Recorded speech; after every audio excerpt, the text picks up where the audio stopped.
une marche du coup de Luc chapitre 8 au verset 15. On est dans Luc chapitre 8 au verset 15.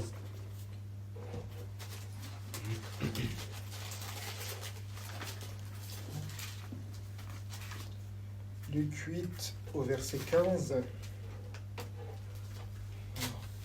Ceux qui est tombé dans la bonne terre, ce sont ceux qui, ayant entendu la parole avec un cœur honnête et bon, la retiennent et portent du fruit avec persévérance. Amen. Donc là, on était dans une marche où on a parlé par rapport au renoncement à soi-même dans un premier temps. Et ensuite, on a parlé maintenant par rapport au fait d'avoir un cœur honnête et un cœur bon par rapport à la parole. Et c'est vraiment la clé. C'est vraiment la clé, on a vu dans Romains 13 que nous devons marcher comme en plein jour. Et que demain, si on nous reprend sur quelque chose que nous avons fait qui n'est pas bon, il faut que nous puissions être honnêtes et avoir cette bonté-là vraiment de cœur de se dire que nous avons mal fait. Il faut que cette parole que nous avons reçue puisse tout simplement porter du fruit. Parce qu'en fait, on va voir que on reçoit en fait une parole. Certes, on peut la recevoir d'un cœur honnête, mais finalement, en fait, nous ne demeurons pas en fait dans cette parole-là. Finalement, c'est pour ça que la parole dit que dans les derniers temps, beaucoup abandonneront la foi. C'est pour ça aujourd'hui, en fait, on va voir dans le thème, on est dans le thème donc porter du fruit avec persévérance. Parce qu'en fait, le salut, certes, il y a un salut que nous recevons, mais la manifestation du salut, le salut va se faire à la fin. On peut se dire aujourd'hui que nous avons le salut, on peut se dire que nous sommes sauvés, mais si dans notre marche, nous ne manifestons pas les fruits de la persévérance, les fruits qui montrent que nous sommes sauvés, finalement, ça se trouve que nous n'aurons jamais eu le salut. C'est pour ça aujourd'hui, il y en a beaucoup qui pensent qu'on peut perdre le salut. Non, c'est qu'en fait, que la personne n'a jamais eu le salut. On pensait que cette personne a persévéré, on pensait que cette personne a été zélée dans les choses de Christ, mais finalement, en fait, c'était seulement la personne en fait n'avait pas reçu véritablement la parole dans son cœur. La personne était attachée en fait à la lettre, mais l'esprit qui vivifie n'était pas là. C'est pour ça que nous allons prendre un passage dans Hébreux chapitre 2.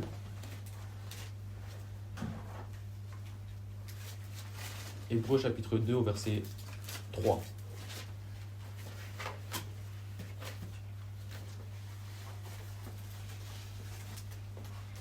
Hébreux 2 au verset 3. Comment échapperons-nous en négligeant un si grand salut, qui, annoncé d'abord par le Seigneur, nous a été confirmé par ceux qui l'ont entendu. Amen. Donc on va voir qu'en fait nous, et même beaucoup de chrétiens en fait, nous recevons une parole et nous allons peut-être persévérer peut-être pendant 1 mois, 2 mois, 3 mois, 1 an. Une fois en fait qu'on va persévérer, on va se dire ah c'est bon, on a le salut, on est sauvé. Alors que non. Avec plusieurs passages, on va voir que en fait, il faut achever la course. Une fois que nous recevons le salut, nous ne devons pas nous reposer sur nos acquis. Exemple, on a jeûné pendant 1 jour, on a jeûné pendant 3 jours, c'est bon, on pense que c'est bon, c'est fini. Non, au contraire, quand nous ressortons de ce jeûne, quand nous ressortons même de cet état-là, il faut se dire que non, je n'ai même pas encore atteint le but, il faut encore que je puisse encore chaque jour m'efforcer.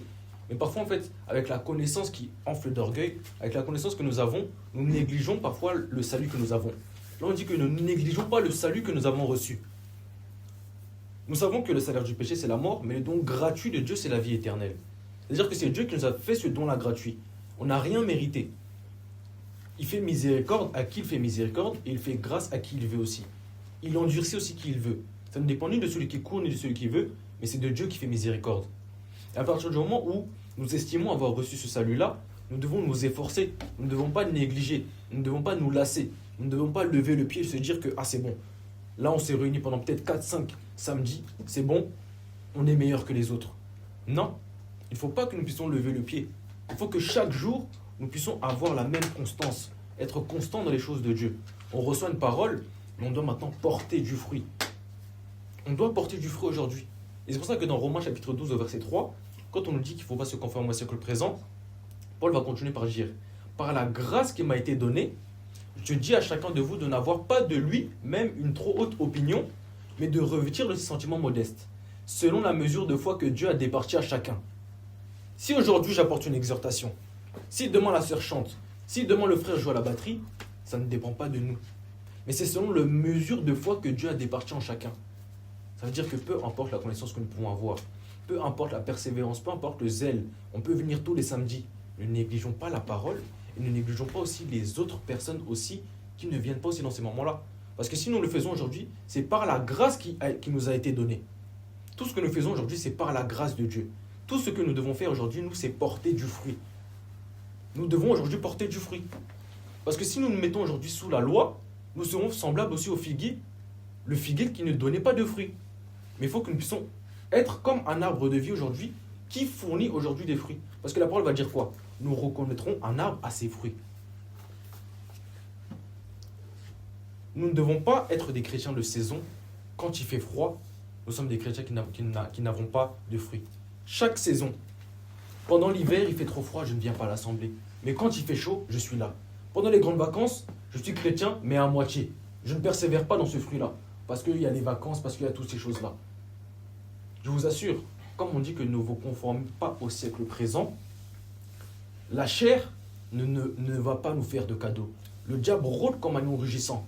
Quand il va voir que nous persévérons, il va voir que nous jeûnons, quand il va voir que nous montons entre guillemets de gloire en gloire, c'est là où le diable va véritablement voir qu'il va aller voir Dieu, il va dire, permets-moi seulement de toucher, je lui enlève sa richesse, je lui enlève son confort.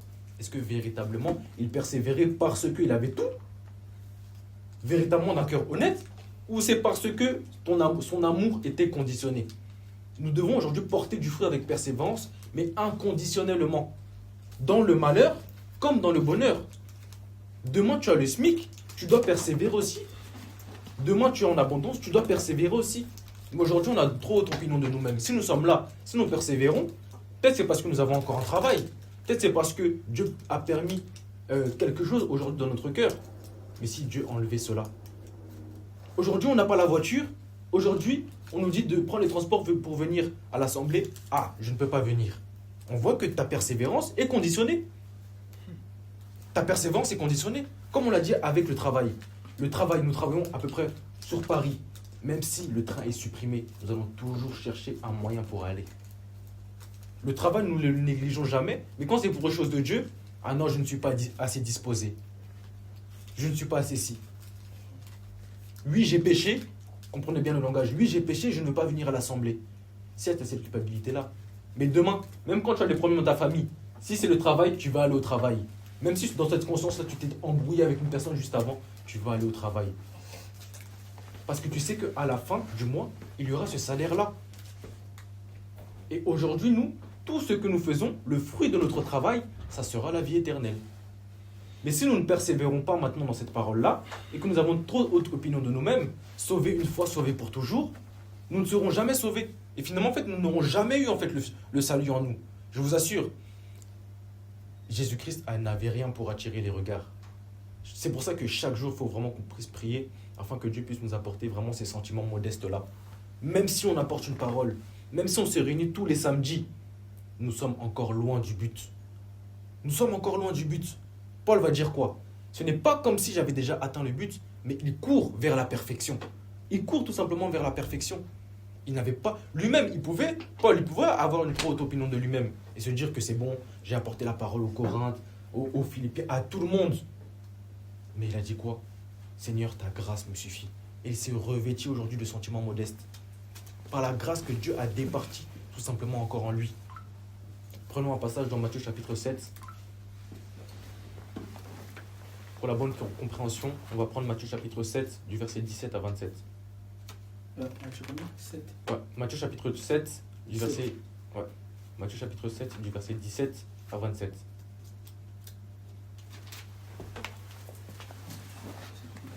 Tu lis avec Christ?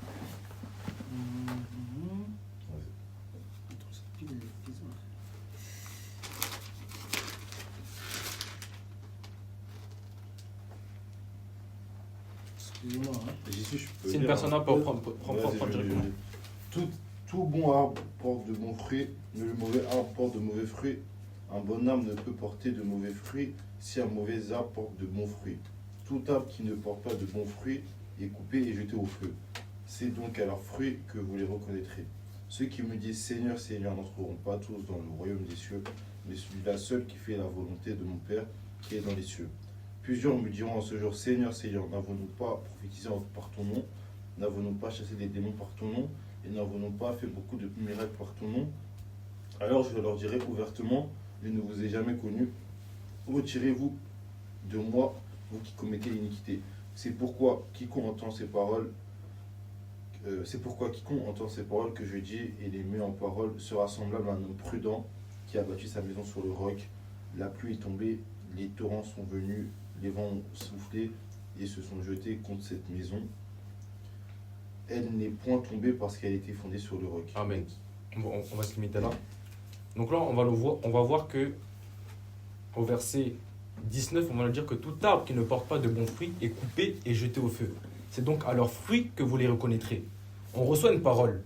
C'est pour ça aujourd'hui que les fruits de la parole qui est en nous, cette semence que nous avons reçue, nous devons manifester les fruits. Pas manifester les fruits pour que nous enorgueillir, non, mais pour que la gloire de Dieu puisse lui revenir tout simplement. Mais quand nous nous réunissons comme cela, est-ce que nous voyons véritablement tes fruits? Est-ce que nous voyons que tu as persévéré dans la prière? Est-ce que nous voyons que tu as persévéré dans l'amour tout simplement de Christ? Ou seulement ton amour est conditionné dans les communions fraternelles? On ne peut pas rester le même du 1er janvier au 31 décembre, c'est impossible. On doit voir les fruits. Tu venais, tu priais un peu. Certes, la prière, il n'y a pas de temps précis, mais au fur et à mesure qu'on va avoir de la connaissance, au fur et à mesure qu'on aura cette parole en nous, nos prières seront encore plus efficaces et nos prières seront encore plus longues. Mais où sont les fruits aujourd'hui de la parole? Où sont le zèle aujourd'hui que nous avons? Nous dites que nous avons la connaissance, nous disons que nous avons la parole de Dieu en nous, mais où sont les fruits? Où est ton amour? On ne sent même pas ton amour. On ne sent pas ton amour. Les fruits doivent être vus de tous. Doivent être vus de tous. Si nous sommes là et qu'on voit mon visage est fermé, mais je viens à la communion fraternelle, et on dit que je respire la parole de Dieu. J'ai la semence de Dieu en moi. Mais une fois que la semence de Dieu est en toi, tu dois manifester les fruits. Et on voit que le fruit de l'esprit, c'est quoi? C'est la joie. Mais tu n'es pas joyeux quand tu viens. Quand tu viens dans la communion fraternelle, on te dit d'applaudir, mais tu applaudis comme ça. On te dit de prier, mais tu pries dans ton coin. On te dit de chanter, mais tu chantes dans ton coin. Mais quel fruit as-tu reçu? Quel fruit j'ai reçu? On doit vraiment manifester aujourd'hui les fruits de la parole de Christ. Parce que nous sommes encore loin tout simplement du but. Nous sommes loin du but. Et c'est pour ça, on ne doit pas se limiter seulement à recevoir la parole, mais il dit que nous devons être comme une maison bâtie sur le roc. Nous devons pratiquer. Faisons véritablement attention à cet évangile de la prédestination aussi. Certes, nous avons été prédestinés depuis la fondation du monde, mais toi, aujourd'hui, tu ne le sais pas. Si aujourd'hui nous persévérons, c'est dans l'espérance d'attendre le Seigneur Jésus-Christ. Tite chapitre 2, verset 11 qui nous dit que « Car la grâce de Dieu, source de salut pour tous les hommes, a été manifestée. Elle nous enseigne à renoncer aux impiétés du monde, aux convoitises du monde mondaine, et à vivre dans le siècle présent selon la sagesse, la justice et la piété, en attendant la bienheureuse espérance de la gloire du Seigneur Jésus-Christ. » Donc tu te dis d'avoir le salut, tu te dis avoir la grâce de Dieu, mais on est obligé de te dire à chaque fois, quand tu viens en communion fraternelle, il faut que tu puisses être comme ça. Quand tu viens en communion fraternelle, il faut que tu puisses faire ça. Dans ta vie de tous les jours, il faut que tu puisses manifester ça, ça, ça. Non. On le dit quoi? C'est un homme qui va enseigner? Non. C'est la grâce de Dieu qui nous enseigne à renoncer aux impiétés du monde et à marcher dans la sagesse, la piété et la justice, en attendant la bienheureuse espérance de la gloire du Seigneur Jésus-Christ. C'est-à-dire que nous devons avoir cette espérance-là. Mais dans cette espérance-là, il faut que le fruit puisse se manifester. Le fruit, tout simplement, de la parole que nous avons reçue. La joie, est-ce que nous voyons la joie au-dedans de toi? Est-ce que nous voyons la bonté au-dedans de toi? Est-ce que nous voyons la maîtrise de toi au-dedans de toi? La tempérance au-dedans de toi? Est-ce que nous la voyons? L'amour au-dedans de toi? Est-ce que nous le voyons? Un enfant qui est né, on n'a même pas besoin de lui dire les rudiments, les b.a.-ba de la parole. On n'a même pas besoin de lui dire. C'est lui-même qui va téter le sein de sa mère. Que nous puissions être aussi, pas dans une posture vraiment d'attente, mais dans une posture où c'est nous qui allons vers l'enseignement. C'est nous qui cherchons. Nous ne reposons pas aujourd'hui sur nos acquis, de se dire que nous connaissons déjà ceci, nous connaissons déjà cela. Nous ne négligeons pas le salut aujourd'hui que nous avons reçu. Parce que finalement, quand le salut va se manifester, nous n'allons pas arrêter le royaume des cieux, nous allons dire, mais Seigneur, qu'est-ce qui s'est passé? Qu'est-ce que j'ai fait? Matthieu chapitre 13, du verset 22 à 23, si on peut lire. Matthieu 13, t'as dit? Ouais.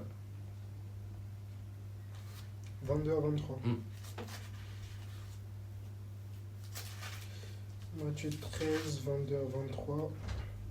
Celui qui a reçu la semence parmi les épines, c'est celui qui entend la parole, mais mais en qui les soucis du siècle et la séduction des richesses étouffent cette parole et la rendent infructueuse.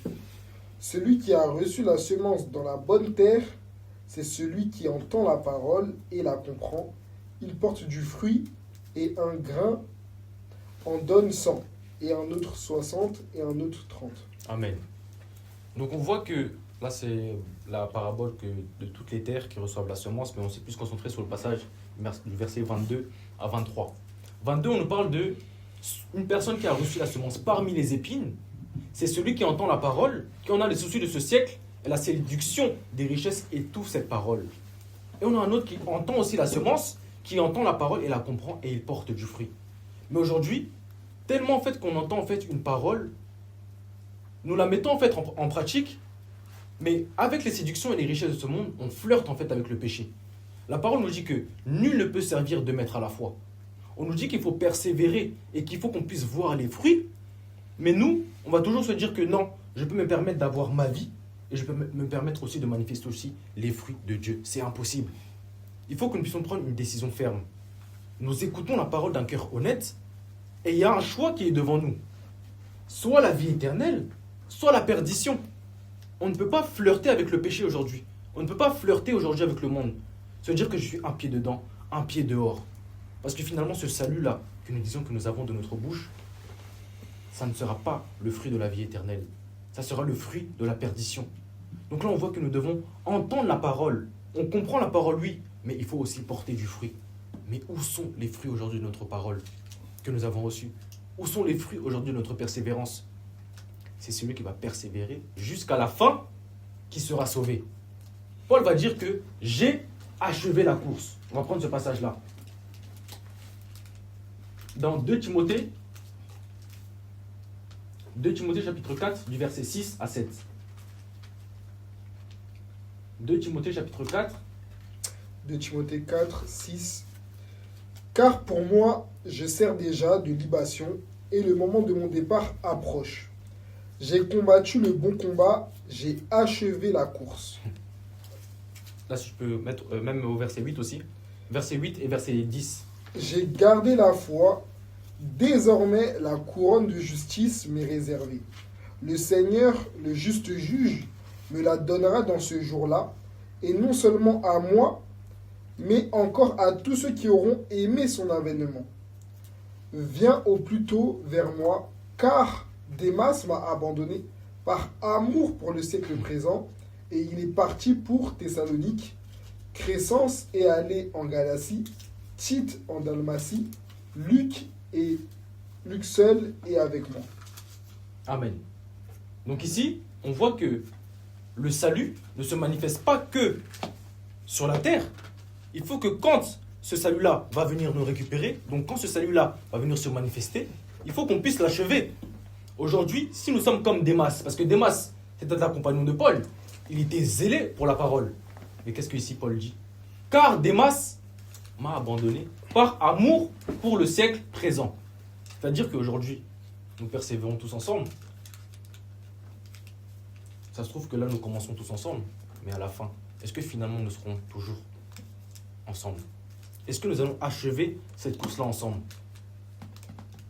Parce qu'il y a l'amour du siècle présent, il y a l'argent du siècle présent, il y a les épreuves du siècle présent.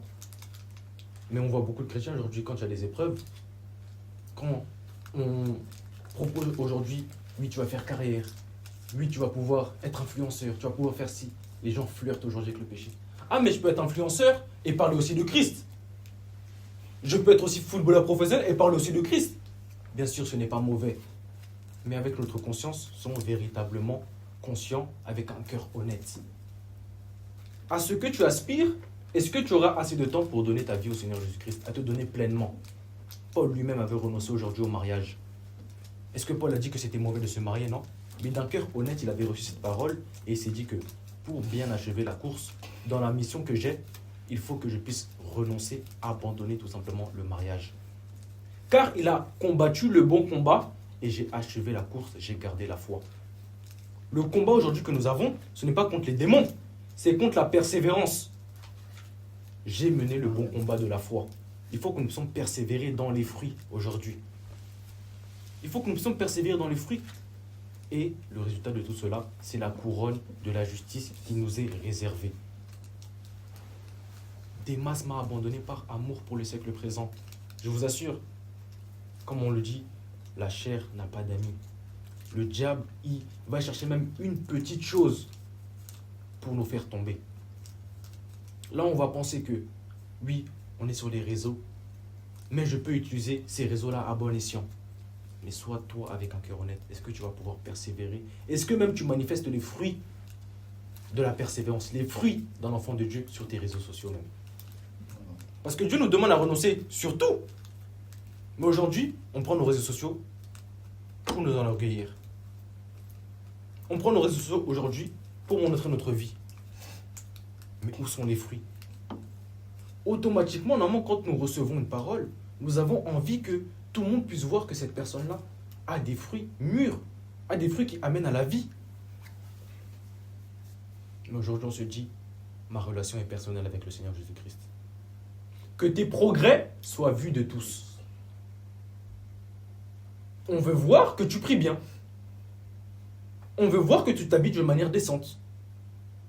On veut voir que tu es zélé pour la parole. Non pour t'enorgueillir, mais on doit voir les progrès. Si on ne voit pas les progrès, nous ne sommes pas devant pour dire que cette sœur-là, ce frère-là a compris l'évangile. Certes, le changement est fait de l'intérieur. C'est pour ça que nous avons parlé premièrement du renoncement à soi-même par rapport à son cœur. Nous avons parlé aussi par rapport au cœur honnête par l'intérieur. Et quand l'intérieur est changé, l'extérieur change automatiquement. Si nous ne sommes pas induits du dedans et du dehors, nous ne ferons jamais partie de l'arche de Noé. Et quand les eaux du déluge vont venir, nous serons engloutis. Ce qui s'est passé au temps de Noé se passera aussi au temps de l'avènement du Fils de l'homme. Que nous puissions aujourd'hui persévérer dans les choses. Quand les gens voyaient Noé, ils devaient dire que cet homme-là est fou. Mais aujourd'hui, nous devons être fous aujourd'hui, mais aussi devant les hommes. Si aujourd'hui nous sommes appréciés des païens, posons-nous des questions. Si nous sommes appréciés aujourd'hui des gens du monde, posons-nous des questions. Lui-même, Jésus, il n'était pas apprécié, il a été haï. Lui-même, il a dit, on m'a haï, mais attendez-vous aussi qu'on vous haïsse aussi. Dans ton lieu de travail, tout le monde t'aime. Dans ta vie de tous les jours, tout le monde t'aime. Mais pose-toi des questions. Parce que quand même Jésus est venu, il a dit, nul homme n'a parlé comme toi. C'était un scandale ce qu'il disait. Mais nous, aujourd'hui, on doit voir en fait qu'à travers nos vies, on n'a même pas... en fait, c'est bien beau d'être chrétien ici, mais si on va dans nos familles et on demande, est-ce que le frère Christ véritablement a des fruits a véritablement les fruits de la parole? Si on va dans ton travail, on se dit, mais est-ce que véritablement cette sœur-là, elle a des fruits? C'est là où Dieu nous demande. On doit renoncer même à nous mettre dans notre travail. Mais si on est des chrétiens caméléons, si on va demander à nos collègues aujourd'hui, comment est le frère Dan? Comment est le frère Géo? Est-ce que véritablement, ça sera les fruits de la persévérance qui seront là-bas? Dieu nous demande véritablement dans les petites choses aujourd'hui. Mais pour le siècle présent, au travail, nous sommes comme ci, avec notre famille, nous sommes comme ça. Mais quand nous nous réunissons ici, nous avons l'apparence de la piété. Paul lui-même dit que je traite durement mon corps afin de ne pas retomber dans ce que je dénonçais. Mais imaginez là, on est en train de dénoncer. On voit sur les réseaux, on dénonce, mais à la fin, on se retrouve en enfer avec ces mêmes gens qu'on dénonçait. Mais ça va être tout drôle. Ça va être tout drôle. C'est pour ça, ne flirtons pas aujourd'hui avec le monde. Ne disons pas que, bon là c'est le monde un peu, je peux me permettre de faire ci. J'ai mes plaisirs, j'ai mes loisirs. Moi je, non. Le Seigneur veut que nous soyons brisés. Parce que si nous ne sommes pas brisés, nous allons abandonner. Et si tu abandonnes, nous allons savoir que tu n'as jamais eu l'amour de Dieu en toi. Nous n'allons jamais avoir l'amour de Dieu en nous. J'ai achevé la course et j'ai mené le bon combat. Et le bon combat, c'est quoi? C'est le combat contre la persévérance. Et pour aussi manifester les fruits aussi tout simplement que nous avons. Nous reconnaîtrons un arbre à ses fruits. Philippiens chapitre 2 au verset 15. On va voir que nous avons encore reçu une parole, oui, mais que nous devons persévérer dans cette parole-là. Et sans persévérance, personne ne sera sauvé. Philippiens chapitre 2, du verset 12 à 15. Philippiens 2, verset 12. Ainsi, mes bien-aimés, comme vous avez toujours obéi, travaillez à votre salut avec crainte et tremblement. Non seulement comme en ma présence, mais bien plus encore maintenant que je suis absent. Car c'est Dieu qui produit en vous le vouloir et le faire selon son bon plaisir. Faites toutes choses sans murmure ni hésitation, afin que vous soyez irréprochables et purs, des enfants de Dieu, irrépréhensibles au milieu d'une génération perverse et corrompue, parmi laquelle vous brillez comme des flambeaux. Amen. Il y a des flambeaux dans le monde. Amen.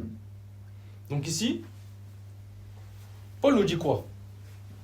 Comme vous avez toujours obéi, travaillez à votre salut avec crainte et tremblement. Mais dans la persévérance, aujourd'hui, nous n'avons plus la crainte de Dieu. Nous pouvons faire des choses aujourd'hui et se dire que non, le Seigneur Jésus-Christ va agréer cela. Personne ne connaît les pensées de Dieu. Il n'y a que Dieu pour juger. Ça, c'est des pensées parce que nous n'avons pas la sagesse. Nous ne craignons même pas Dieu. On dit avec crainte et tremblement. Non seulement comme en ma présence, mais bien plus encore maintenant que je suis absent. On se comporte bien parce qu'on vit en communion fraternelle. On a cette crainte-là que le frère Chris va me voir, que le frère William va me voir. Mais quand nous sommes pas en présence, on peut se permettre de faire ce que nous voulons. Avec crainte et tremblement. Même, je vous assure, hein, la voix de l'époux, quand il va venir et il va dire que je ne vous ai jamais connu, on va ressentir un tremblement au-dedans de nous. Loin de moi, toi qui apportais les exhortations le samedi, toi qui chantais le samedi, toi qui te sacrifiais tous les jours, je ne t'ai jamais connu. Faites toutes choses sans murmure ni hésitation, afin que vous soyez irréprochables et purs, des enfants de Dieu, irrépréhensibles au milieu d'une génération perverse et corrompue, parmi laquelle vous brillez comme des flambeaux dans le monde. Mais est-ce qu'aujourd'hui nous brillons finalement? Est-ce que dans le communion fraternelle nous brillons? Mais nous avons encore cet esprit de murmure et cet esprit d'hésitation. Nous venons dans le communion fraternelle, nous hésitons à chanter. On hésite aussi à prier. Peut-être on peut voir que c'est des petites choses, mais quand on se réunit comme ça, on travaille dans notre salut, avec crainte et avec tremblement. C'est très très grave. C'est un salut commun que nous partageons. Et quand nous venons comme ça, nous devons trembler en fait devant notre époux. Se dire que, ah non, nous voulons aujourd'hui recevoir tout simplement la semence tout simplement de Christ. Et dans cette génération perverse, on doit briller. C'est pour ça que nous faisons tous ces communions fraternelles-là. Quand ils ont le cœur vivement touché dans l'acte de 42, ils persévéraient dans l'enseignement des apôtres, dans la prière, dans la communion fraternelle. Et veillez, il nous dit, car votre adversaire, le diable, rôde comme un lion rugissant. Mais nous, on se permet. Tout le soir, on regarde une série. On ne prie pas. Mais avant de dormir, on fait une prière seulement de 5 minutes, endormi sur le lit comme ça. Mais bien sûr que le diable va t'attaquer pendant la nuit. Après, on est les premiers, on commence à prier, on commence à demander des prières de délivrance. Mais on ne persévère pas. On ne persévère pas. Même, je vous assure, automatiquement, un enfant de Dieu qui a reçu l'amour, une journée sans prier, tu vas même te sentir mal. Même si tu devais dormir à minuit même, tu vas prier même 30 minutes, 1 heure pour se dire, non Seigneur, j'ai besoin encore de cet amour-là, j'ai besoin de sentir cette chose-là. Mais nous, aujourd'hui, on a besoin de te dire, viens dans les mythes. Viens à l'assemblée. Viens à ce moment-là. Non, j'ai un événement. Non, j'ai une fête. On ne travaille pas notre salut, en fait, avec tremblement et avec crainte. On se moque de Dieu. On se moque de Dieu. Dieu veut éveiller nos consciences, tout simplement, cet après-midi, se dire que ce que nous faisons, on blague trop avec Dieu. Nous n'avons même pas la crainte, nous n'avons même pas ce tremblement-là. Nous devons aujourd'hui briller. Mais aujourd'hui, on se dit que nous brillons, et notre lumière est dans notre poche. On va prendre ce passage-là. Luc chapitre 8, du verset 16 à 17. Luc 8, 16.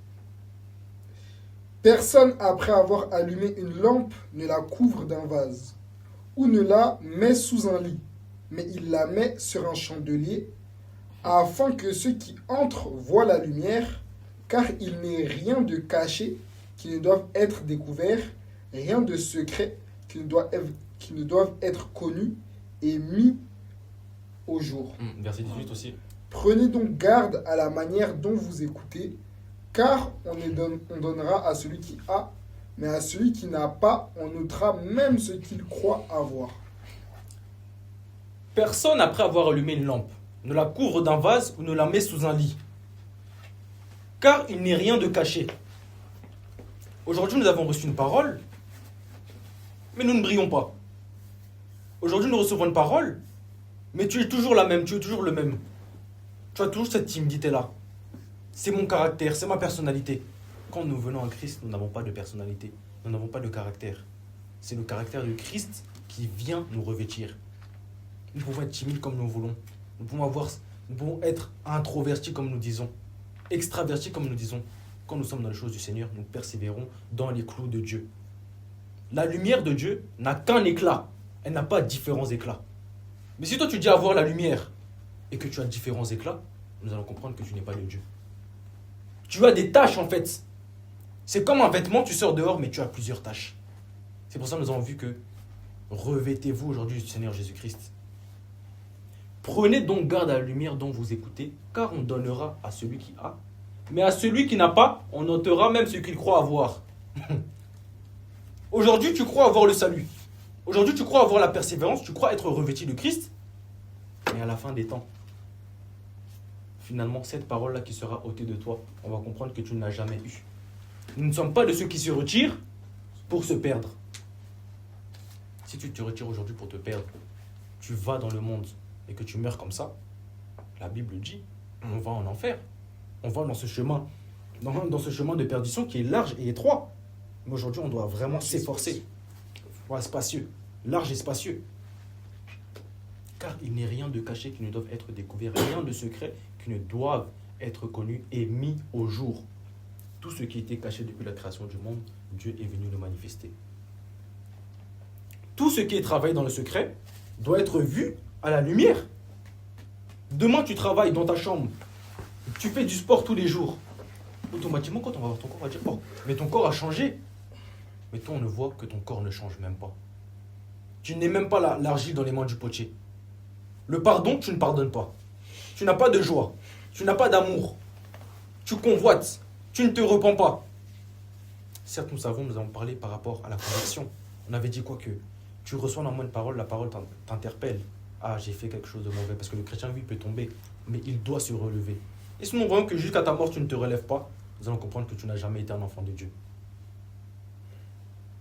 L'évangile aujourd'hui de la légèreté, l'évangile de bisounours, nous devons enlever ça.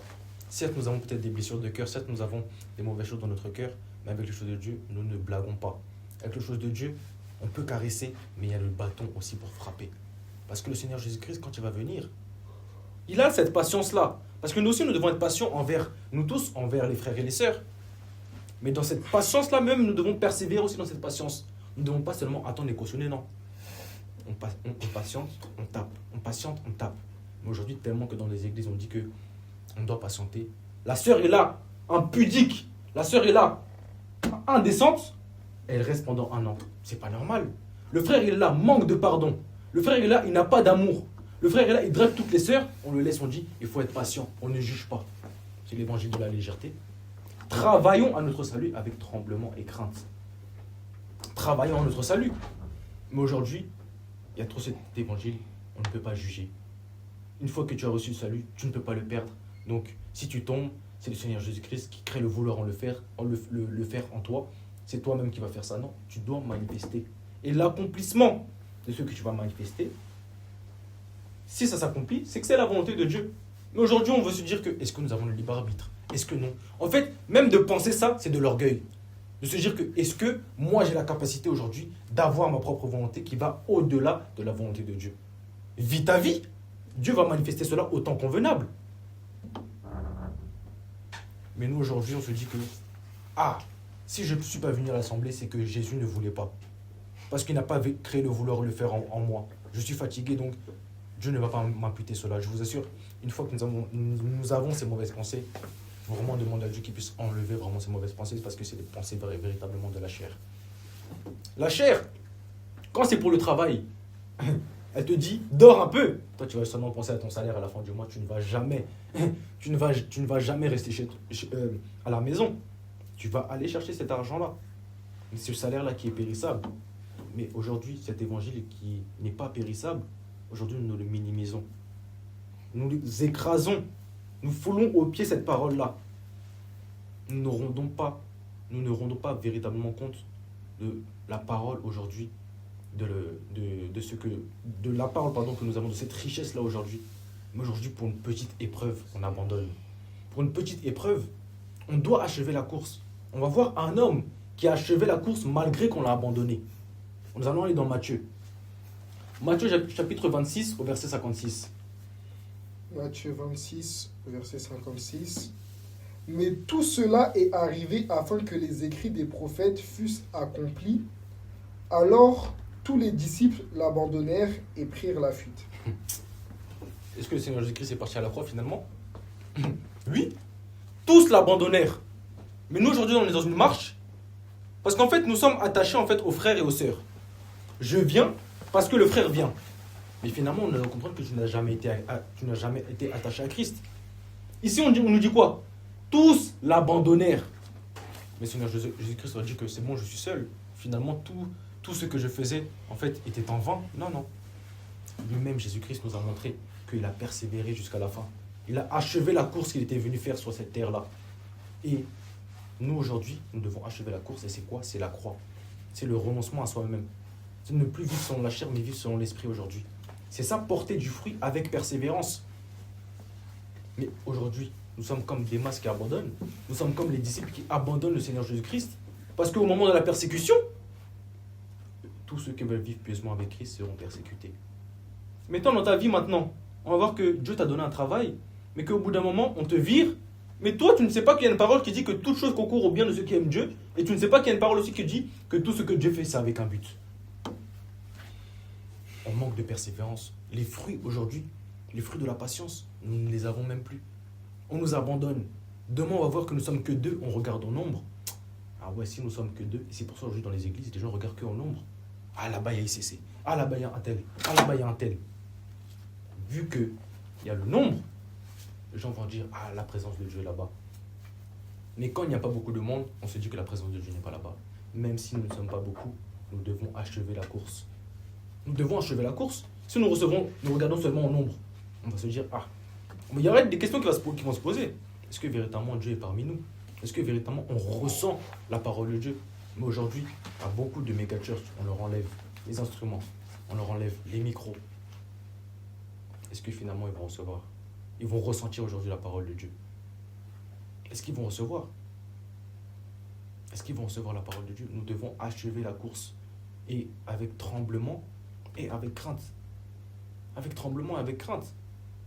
Mais qu'est-ce qu'il a fait Jésus-Christ maintenant par rapport à ça? Les disciples l'ont abandonné, mais qu'est-ce qu'il a fait? Il a toujours persévéré dans cet amour. Pierre l'a renié, il a toujours persévéré. Ils ont douté même. Ils voulaient même toucher ses blessures pour voir véritablement si c'était vrai. Mais le Seigneur Jésus-Christ a toujours gardé cet amour, a toujours gardé cette lumière-là. Et la lumière que nous manifestons, je vous assure que ça mène à la repentance. Saul, pourquoi me persécutes-tu? Par la lumière que le Seigneur Jésus-Christ a éclairci, a tapé, et tout simplement Paul, par cette lumière-là, Paul s'est repenti. Et c'est là où les fruits que nous manifestons, c'est encore plus grand. Les fruits que nous allons manifester, c'est toute une lumière qui mène aujourd'hui aussi à la repentance. Même par notre comportement, même par notre persévérance, même par les fruits aujourd'hui que nous manifestons, ça peut amener une personne aujourd'hui à la repentance. Ça peut amener une personne à la repentance. Ah, je ne suis pas ministre. Ah, je ne suis pas un frère qui apporte la parole. Mais tout le monde doit enseigner à travers son comportement. Il dit quoi? Que personne ne te méprise. Mais aujourd'hui, on se dit, on est jeune, on ne peut rien faire. On peut changer les choses. On peut changer les choses aujourd'hui. Mais il faut que le Seigneur Jésus-Christ puisse maintenant nous donner cette force-là et cette conscience-là. Nous allons prendre deux derniers passages, je pense, pour finir. Nous allons prendre Romains chapitre 6.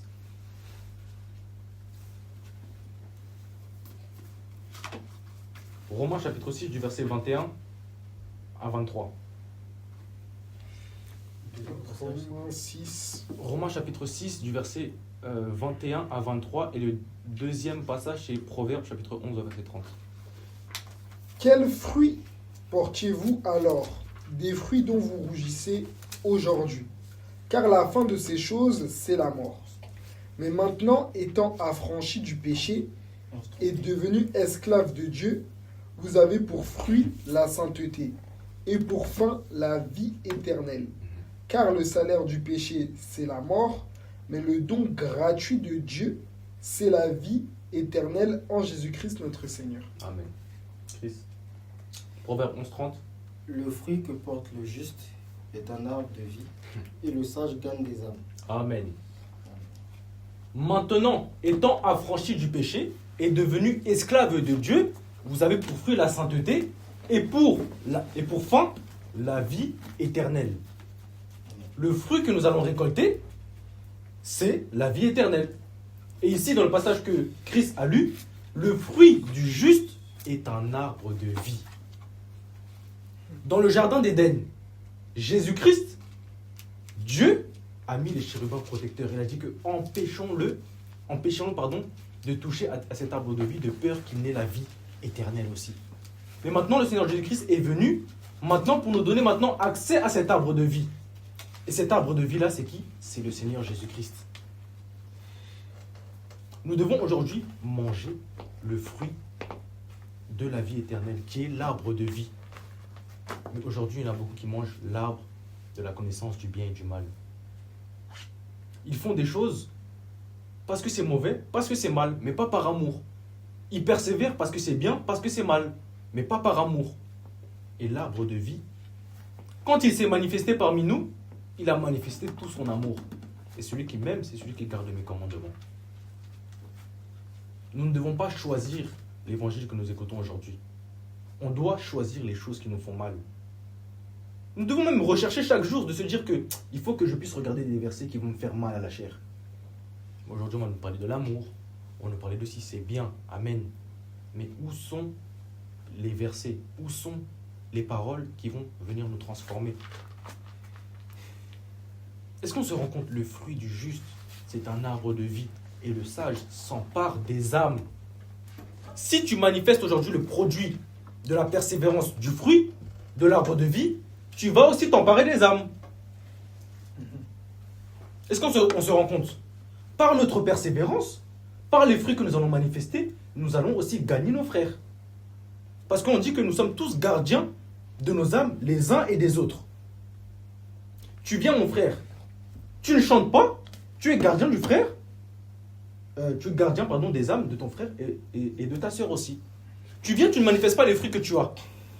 Tu ne communiques pas le zèle. Tu ne peux rien donner. Tu ne peux t'emparer d'aucune âme. On se réunit comme cela. D'autres personnes vont venir. Mais vous voulez qu'on puisse gagner ces âmes-là. Mais on ne manifeste même pas les fruits que nous avons. Il faut que nous puissions manifester aujourd'hui le fruit de l'arbre de vie pour s'emparer aujourd'hui des âmes. On manifeste l'amour, on va s'emparer des âmes. On manifeste la paix, on va s'emparer des âmes. Même si une personne aujourd'hui vient aujourd'hui, même une personne aujourd'hui qui veut te faire du mal, mais que finalement toi tu reçois cette personne-là et se dire que ah, ma soeur, mon frère, je te pardonne vraiment, j'ai une paix dans mon cœur. Même cette personne-là va se dire ah ouais, j'ai véritablement fait quelque chose de grave.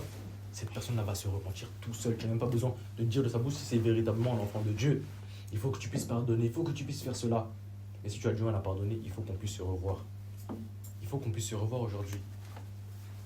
Donc pour finir, vraiment ce passage-là, vraiment qui est fort, le fruit du juste est un arbre de vie et le sage s'empare des âmes. Depuis que nous nous sommes convertis, combien d'âmes tu as ramené à Christ? 0, 1, 2, 3, et on se dit être chrétien. Tu ne persévères même pas. Tu ne manifestes même pas le fruit de l'arbre de vie. Mais on se dit que nous avons la connaissance. Mais cette connaissance ne nous permet même pas de ramener des âmes. On ne s'empare même pas des âmes. Loin de moi, vous qui commettez l'iniquité. Loin de moi. Parce que finalement, on aura seulement la connaissance. mais nous n'avons sauvé personne. Nous sommes sauvés aussi pour être sauvés. Nous sommes sauvés pour être sauvés et aussi pour sauver, pour s'emparer aussi des âmes. Parce qu'en fait, c'est là où parfois on remet toutes les choses en fait au Seigneur Jésus-Christ. On se déresponsabilise. Mais c'est Christ qui vit en nous aujourd'hui. Mais tellement qu'on se minimise, bien sûr, il faut aussi les deux extrêmes. Ne pas prendre aussi des responsabilités où Dieu ne t'a pas appelé. On doit avoir des responsabilités dans l'ordre que Dieu nous a appelés. Et si nous sommes dans les principes de Dieu, si nous sommes dans l'ordre de Dieu, nous allons pouvoir nous emparer des âmes. C'est pour ça que quand l'Esprit vient, l'ordre est donné. Et quand l'ordre est donné, nous pouvons persévérer, même dans notre corps. Si nous voulons persévérer, parfois nous prions même. Dieu nous a déjà délivrés de quelque chose. Mais c'est parce que nous ne persévérons pas que nous ne voyons pas cette délivrance. Nous allons prier pour la paresse. Nous allons prier pour les esprits impurs. Nous allons prier pour les pensées impures, pour l'excès de table. Mais chaque jour, tu vas dans les excès de table. Chaque jour, tu ne fais pas de sport, tu ne disciplines pas ton corps. Alors que Dieu t'a déjà donné cette délivrance. Dieu t'a déjà donné la clé. Nous, tout ce que nous devons faire. C'est pour ça qu'on dit que nous sommes cachés dans les lieux célestes avec Christ. Et aujourd'hui, il n'y a que ce corps-là, corruptible, qui nous empêche de revêtir l'incorruptibilité. Aujourd'hui, tout ce qui est du monde, aujourd'hui, c'est pour dire que il n'a pas regardé sa condition d'être égal à Dieu, mais il s'est dépouillé lui-même. Par cette même manière où Dieu s'est dépouillé, il a quitté l'éternité pour venir dans le monde, par la même occasion, nous allons aussi nous dépouiller aujourd'hui de ce corps charnel pour hériter aussi le royaume des cieux. Nous n'avons pas à lutter contre la chair et le sang, mais contre les principautés et les dominations de ce monde. Mener le bon combat de la foi. Et c'est dans la persévérance que nous allons voir si véritablement nous sommes véritablement de vrais combattants. C'est dans ces moments-là. Amen. Amen.